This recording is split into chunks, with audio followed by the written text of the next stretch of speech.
This is a thorough plan, but I do have one last question before we take action.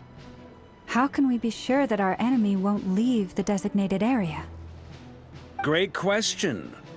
Albeto's been hard at work analyzing Reuniu and the Wild Hunt's behavioral patterns. His conclusions are as follows.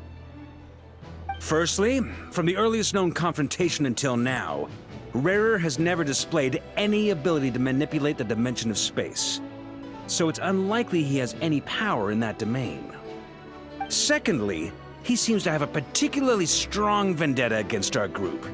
If we put him in a fight-or-flight situation, he'll choose to fight every time. Thirdly, finally, and most importantly, he is consumed by hatred, both for the moon and for his enemies. Turns out, we tick both of those boxes. We have a reincarnated moon in our ranks, and a spy who accessed his private memories without permission. He'll be baying for blood, not looking to escape. As someone who's had their fair share of interactions with the Wild Hunt, those all seem like valid observations to me. Understood. Then I will defer to the verdict of the group. Well, everyone, that's the plan in full detail. Albedo and Durin are carrying out their part as we speak. Plan approved. Scheduling. Okay, any firepower you need, I got you covered. Let's light this baby up! The Frost Moon Scions are behind you as well. And the rest of you?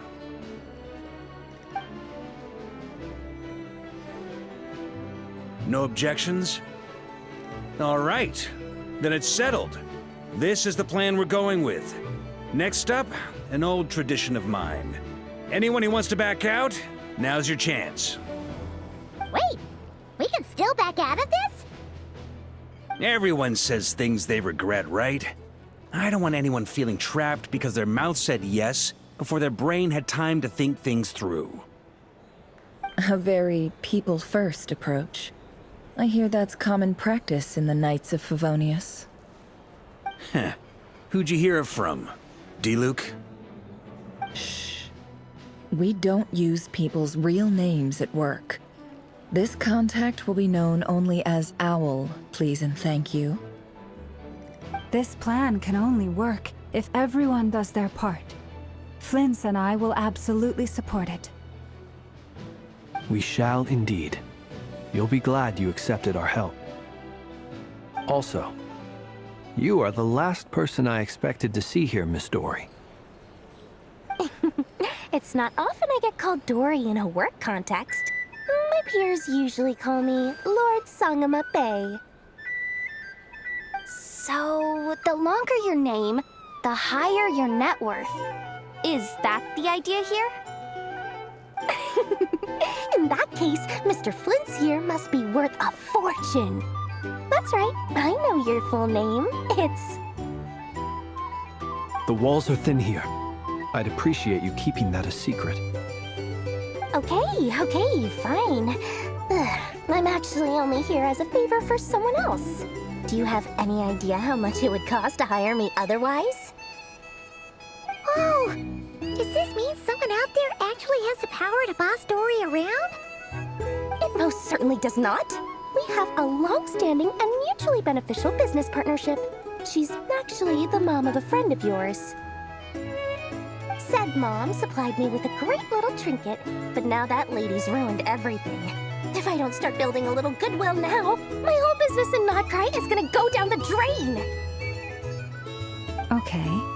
So what exactly is so special about this pendant? It's a lucky charm that a great mage made for me. We have a business relationship, and she was worried that something bad might happen to me. So, she wanted me to have something that can store power to protect myself with. I finally got it all fully charged up with Kuvaki, and then never went and used it all up at once! Never lost so big in my life! You're right. It was all my fault. I didn't mean to drain all the Kuvaki in the pendant, but I'll make it up to you. You will? Well, in that case, how about you give me your chess set, and we call it even? I knew you'd say that. Well, it's yours if you want it. In fact, take it now, and I'll even throw in a free Raker of Solnari. Deal? You're putting me in a difficult position here.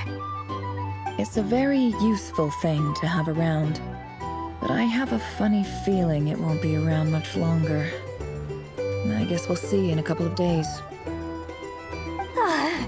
Looks like bankruptcy for me.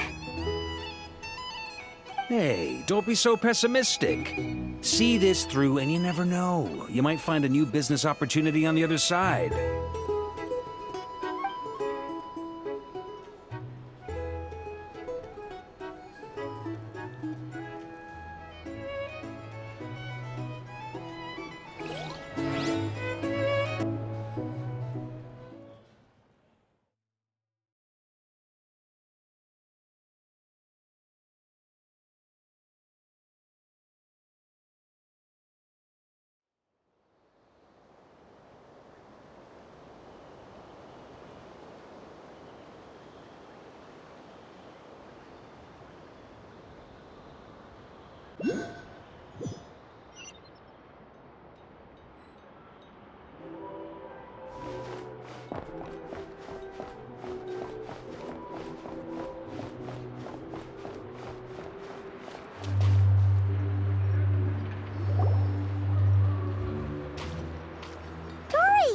How are things going? Feeling ready? Oh, I was born ready. We only have 2 days. You think Lord Sangamabe would let an opportunity like this slip by? Don't forget, when something's in high demand, the people with the goods on hand get to charge the highest price of all. Even higher than the sellers taking advance orders. Ta-da! See? It's right here! Ah, it's so pretty! Did you make it? No, I have a supplier. We go way back, so he made me a very attractive offer. Aha! No wonder you were talking about Lucky Charms at the meeting. You've been getting Kave to make them for you. That's not the full story. It actually started a while back as a project between me and the Dendro Archon. Mage Alice once warned me that this world won't stay safe forever. There may come a day when everyone faces a great crisis. I passed this on to the Dendro Archon, and she secretly brought together a research team made up of Sumeru's top scholars to invent a technology that could keep people safe. I won't go into the details because it's all very complicated, but if you want to know more, you can ask the Dendro Archon about it sometime. Anyway, point being, it was the Dendro Archon who asked Kave to build this little contraption. As one of the top Kashara War talents, he was the obvious choice. Took him long enough. He stressed over it for ages. Must have gone through at least a dozen designs before producing a final product. But that's Kave for you. Marak delivered it to me a couple of days ago, along with a letter from Kave. Could I ask why I'm sending this technology to you? And what's your proposed use case? Has it been approved by the relevant authorities? So nosy. My fault for sending him the research permit to begin with. Surely Nahida must have told him you were involved in this project. He was probably just nervous because you're always so secretive about your business. Could be, could be. Anyway, I just replied, let's hope there never has to be a use case, because it would involve grave danger. Fair enough. But it sounds like he was just being cautious. He probably felt responsible as the one who made it. Or maybe he was asking as a favor for his housemate. He's done that before. Not sure why, though. His housemate doesn't seem to really care that much about this kind of stuff. Either way, all's well that ends well. I'm just glad to finally have my hands on the product. I wouldn't want to be without it, given the potential dangers that lie ahead. Huh? What does that look mean? Paimon's just super surprised. This must be the first time we've ever seen you actually get serious about something. Well, a long time ago, I made a promise to myself. I promised that I was gonna live every day of my life with a big beaming smile. Obviously, Mora plays a big part in that. But there are always gonna be times in life when you have to give something back. That could mean paying back a debt, returning a favor, or showing some kindness. Alice has been a huge help to me over the years. She was the first investor I ever had. And I want my investors to know that Lord Sangamabe is the best in the business. And more than that, no one knows what the future will bring. Whatever happens, I want to make sure the Dendro Archon and all of Sumeru is prepared to face whatever comes. Oh, that? I was just making sure Nefer and I are square. Don't be thinking it was some sort of benevolent act. I'm no saint, so don't treat me like something I'm not. My priority is doing the business that I want to do, so long as my conscience lets me, but it usually does. That's the Lord Sangamabe business model. Alright, if you say so. I do say so, and that's the whole point. I'm a businesswoman. Don't go trying to figure out what kind of person I am. You'll exhaust yourself. Much easier for everyone involved if you just take my word for it. Oh, and could you two help me get this stuff where it needs to be? Thanks so much. You're my favorite assistants.